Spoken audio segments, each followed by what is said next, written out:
Anthony. Bonjour Anthony. Bonjour Jacques. Anthony, j'étais en train de travailler sur le service obligatoire, qu'il soit civique, militaire ou autre.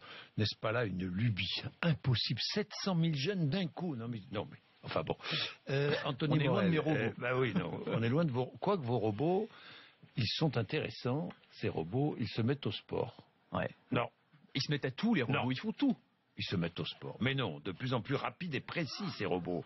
Ils pourraient bientôt battre même les meilleurs champions humains dans un match de foot, par exemple. Bah oui, il va falloir s'y habituer. On va se prendre des Mathieu raclées monumentales contre des boîtes de conserve dans les années qui viennent. Va falloir s'y faire. Bah si. Imaginez par exemple un robot gardien de but qui serait capable d'arrêter tous les tirs de Lionel Messi. Bah il existe déjà ce robot, il s'appelle le robot keeper. On l'a fait affronter Lionel Messi, ce robot, dans une émission de télé au Japon. Alors ça prend la forme d'un bras automatique qui est équipé de caméras et d'un logiciel qui va analyser la trajectoire de n'importe quel tir. Et il va être capable, ce robot, de démarrer extrêmement rapidement, d'analyser le tir, de plonger ou de ne pas plonger et d'arrêter n'importe quel boulet de canon tiré à plus de 100 km/h depuis le point de pénalty. Même en pleine lucarne, non? Même en pleine lucarne, il arrête ça. Alors juste, oui, non, parce que le robot, il est fixé au sol. Il est fixé. Alors effectivement, il a quand même quelques petits angles morts. Il a quelques petits points. Regardez le contre Messi, quand même, il est assez spectaculaire. Non, mais il est spectaculaire, sauf que si ça va dans la lucarne, il est plus là. Il faut l'avoir à chaque fois la lucarne.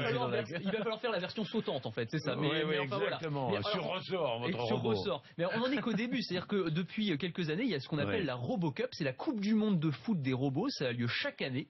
La RoboCup, donc on fait affronter des robots dans des matchs de foot. Je vous en parlerai quand elle aura lieu. Ça sera bientôt. Et donc on a des robots qui vont marquer des buts, s'affronter entre eux. Et l'objectif des créateurs de cette RoboCup, c'est de mettre au point d'ici 2050 une équipe d'automates, donc de 11 humanoïdes, qui seraient capables de battre en match officiel une équipe de champions du monde humaine.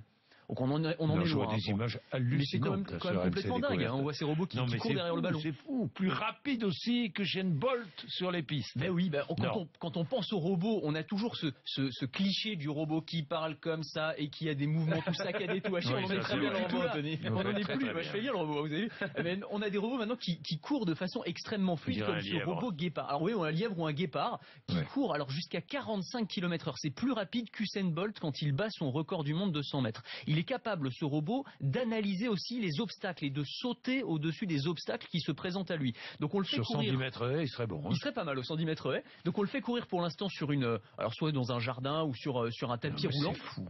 On peut se dire à quoi ça sert, effectivement, un robot qui court. Mais à quoi ça sert? Ça va avoir aussi des applications, par exemple, dans des missions de sauvetage. On va pouvoir utiliser ces robots qui pourraient arriver sur les lieux, y compris sur des terrains accidentés, extrêmement rapidement, avant les secours, et apporter des vivres, de l'eau, un kit de premier secours, etc. Donc ça peut être une des applications. Et même en ping-pong, tennis de table, les robots vont devenir imbattables. Oui, parce que ces robots, ils sont de plus en plus précis. On arrive à injecter de l'intelligence, c'est absolument incroyable. Et donc il y a un industriel allemand qui s'appelle KUKA, qui fait des robots d'emballage. Il s'est dit, nous, notre robot, il est tellement rapide, tellement fort, tellement précis qu'on va le faire affronter un champion du monde de tennis de table. Et donc ils l'ont mis face à Timo Boll, qui est l'un des meilleurs joueurs du monde. Et on a donné à ce robot une raquette qu'il prend dans sa pince, j'ai envie de dire.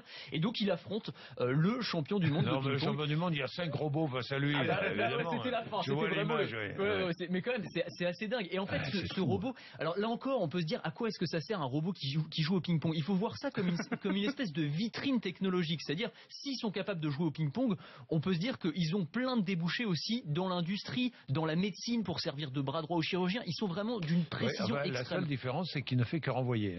Il ne fait que renvoyer, c'est vrai. Mais enfin il n'imagine pas le robot. Non mais c'est là la limite. Il n'imagine pas le coup d'avance.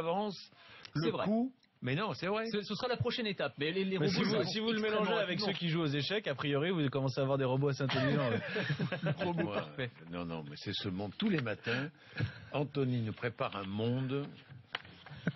Vous connaissez le robot présentateur de radio? Il va vous en parler. Le pire, c'est qu'il y en a. Je ne serai plus là. On est déjà des robots. Il y a des robots présentateurs de télé. Je vous en parlerai une fois. Ouais, vraiment. Au Japon, ils ont mis au point des robots humanoïdes qui sont capables de présenter les JT. Je vous les montrerai. Ça va être sympa.